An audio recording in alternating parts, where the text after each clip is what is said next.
Hi guys! Kumusta kayong lahat? Ngayong araw na to, ipapakita ko sa inyo yung kadalasang ginagawa ko dito sa bahay as a home-based caregiver ni Mami or ni Inang.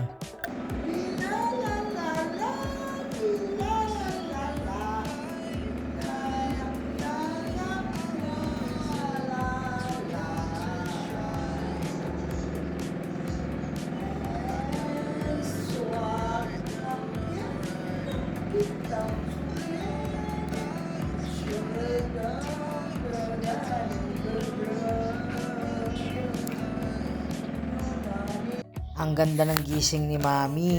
Kanta ng kanta eh. O diba mga guys, kahit hindi siya nakakakita, masayahin pa rin siya. Alright mga guys, as a caregiver ni Mami, ako din yung nagmi-maintain or naglilinis ng bahay niya. Since dalawa na nga lang kami dito.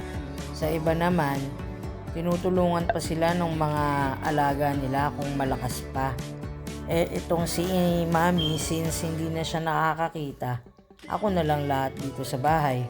Madali lang naman din linisin ang bahay ni Inang. Huwag kayong malito guys.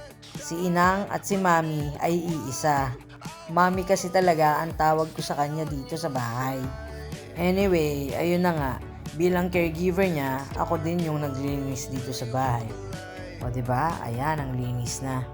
Ituring natin na parang sarili nating bahay na kailangan laging malinis para naman maaliwala sa pakiramdam ng pasyente natin. Pati na rin ang pakiramdam natin, di ba? Ayan. Ngayon naman, ang gagawin ko ay maraming 2pm, so magtitiklop tayo ng mga damit. Ayan, ganyan. Kailangan masipag lang tayo mga guys. Tama nga lang talaga na tinuruan tayo ng mga magulang natin noong araw na matuto ng mga gawaing bahay. Kasi darating talaga yung panahon na tayo na ang gagawa nun para sa mga sarili natin mga guys. Sana hanggang ngayon turuan pa rin natin yung mga bata na matuto ng mga gawaing bahay para hindi rin sila mahirapan balang araw at para sa kanila din yan. Ayun nga. So, tapos na ako magligpit. Ngayon naman, maglalaban naman tayo. Isasalang natin yung mga labahan. Ganyan. Bilang isang home-based caregiver, kami din yung mga naglalaban ng labahan. And of course, after ng laundry, sasampay na natin mga guys. Tamang-tama. Ang ganda ng panahon. Ang init. Ang taas ng araw. Habang nagsasampay nga ako dyan, biglang may nag-doorbell. Dumating na ang kaibigan ni Mami. At nagulat din kami, napaka-coincidence talaga. Kaibigan ko rin yung caregiver ng kaibigan ni Mami. O diba? Ayan si Cindy. Nagulat nga kami parehas nung nakita kami sa door. Yofi, nagkumibya, Cindy. ha? Cindy. Chippy, Cindy! Di mo Cinderella.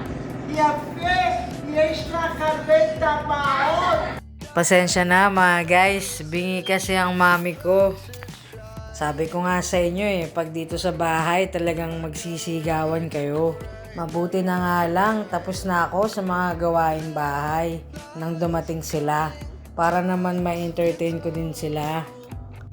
Ang sarap lang talaga sa pakiramdam pag may bumibisita. Saktong-sakto sa mood ni Mami at masaya siya. Ito nga palang si Cindy, magbabakasyon na siya this June. Mapapasana all ka na lang talaga.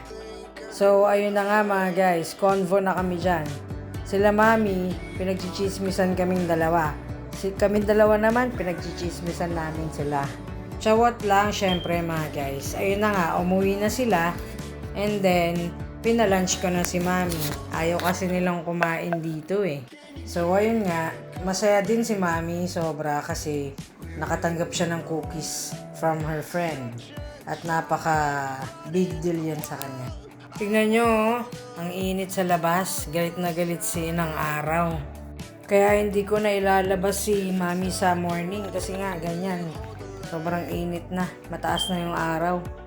Bandang 9, mainit na rin. Kaya nilalabas ko na siya ngayon sa hapon na. Ayun na nga mga guys. Tapos na mag-lunch si Mami, kaya dito na kami sa sala at magsisitting pretty na kami. Paano ba yan mga guys? Maraming salamat sa panonood. Hanggang sa susunod. Paalam!